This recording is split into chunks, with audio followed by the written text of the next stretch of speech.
I've authored a number of books, and one of the most recent ones is You Missed God on the Way to the Mosque, the Temple, or the Church: How to See God Everywhere. And this book is based on my near death experience and what I learned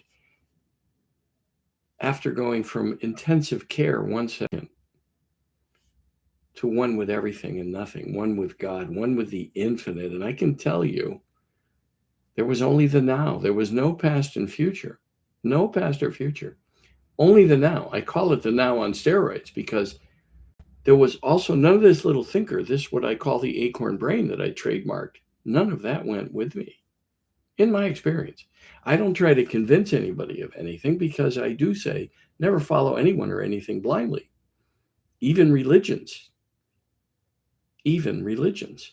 because most are stuck in messages of over 2,000 years ago. So an infinite creator that created an infinite universe that's beyond our comprehension, or at least mine, stop talking with us? Why can't we consider God with us in every moment? A modern God. Well, God that advanced along with us, or that we advanced thanks to God, that we're co-creating our experience. That doesn't mean that God is stuck in Bible times, biblical times. And I don't make any of those writings wrong. What I'm suggesting is there are people with messages right near you, next to you. You might even be getting messages, but because of our personas that we need here to live in a physical environment, we separate ourselves from God, the infinite, never absent, never absent. And my experience was very different than many others because first was the light and the grace and the mercy and what I call the unconditional love, which was only the moment. That's where the unconditional love is loving the moment and everything that comes into your life because you're co-creating it with God. You're not a victim or to have a tale of woe and all the theys and the bosses and the people and the government and all the politicians and what they're doing to you. No, you're creating it. You're co-creating it. And what happens to you in life, the key is not to have a tale of woe. The key is your response to everything that happens, because many things happen that do not seem like a gift. There's plenty of tragedies. I've had personal tragedies in my life. But when I realized that it was all from God, that there was something there for me to learn, and that I had co-created it to some degree. Now, there are things that we create out of our control. Again, the key is our response. And then every day to look at how you're creating what shows up and that it's a gift. The second scene, because there was no past or future, and I could not connect the events together while I was with God or the infinite or the goddess or the Abraham, the Mashua, the Christ, the Muhammad, whatever you want to call it. My life review was next, and only the good I had done, only the lives I had touched. I could sense the presence of family and friends. And every life I had touched, people I had bought sandwiches for, helped move, helped in their yard, helped cut down a tree, and people I'd given money to, and people I had smiled at, even people I smiled at. And I was 50, and I'm embarrassed to say I had no idea how many lives I had touched, because we go back into our persona. We feel we're being judged, we're judging others, we're making others wrong. We listen to what I call the acorn brain, and we can reprogram it from small-minded thinking, which most humans, because of their persona, have very small-minded thinking. They believe they're thinking. It's now being taught in many more places that you don't have to believe you're thinking, and you can reprogram your mind. And that most of this thinking comes from primal thoughts tied to our ancestors' DNA, passed on with caveman days. Fear, right? In caveman days, they went out for food and gather berries or try to find something to eat. and they had to worry about being eaten themselves. As far as I know, when we go to the supermarket, we don't have to worry about a saber-toothed tiger attacking us. Or when we leave the car to go to work in the morning, the kids aren't at the window and the wife or the husband saying, "Oh, I hope he makes it," or "I hope she makes it to the car," because we fear a pterodactyl swooping down on us to take us away. We take so much for granted. And then we believe that we're separate from God, that we have to search for God, that we have to find God. God is in you and never absent. The infinite could never be absent. And small-minded thinking does not resemble a creator, the infinite creator of a universe.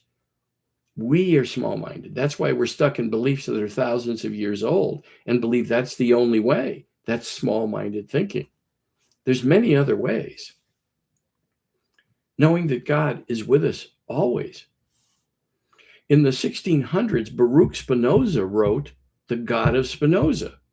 And Einstein, when asked what his ideas of God, would often say, go read The God of Spinoza in the 1600s. Go read it. It's amazing. There was no mention of my mistakes, which is that's what sins really are. They're opportunities to learn and grow. That's why we're here. Did you learn to walk without falling? And if you don't remember, then did your children learn to walk without falling?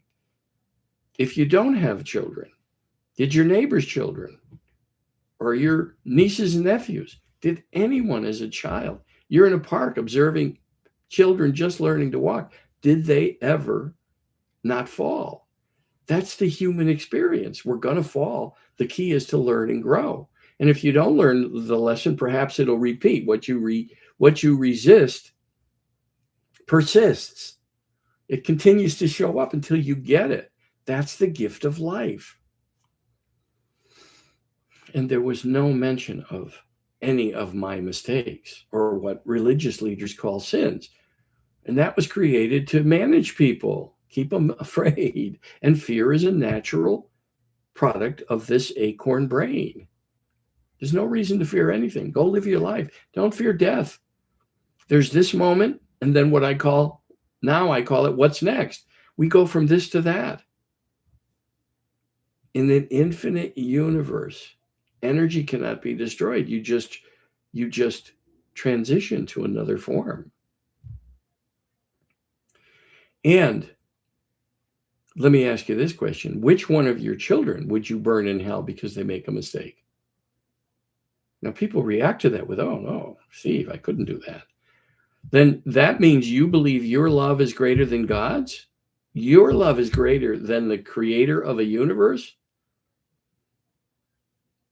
I don't believe that God would create his children and burn them in hell for making a mistake. We're here to make mistakes. We're here to fall. My book is on Amazon. You missed God on the way to the mosque, the temple, the church, how to see God everywhere, and start advancing our thinking about God modernizing. Well, actually, we're the ones modernizing. Thanks to God, thanks to the creative spirit within all of us. But I'm not trying to convince you of anything. That was my experience. You have to do the experimentation yourself. Are you following what's the idea of a transactional God, that you'll earn God's love? Do your children have to earn your love? Why would God's children have to earn their love?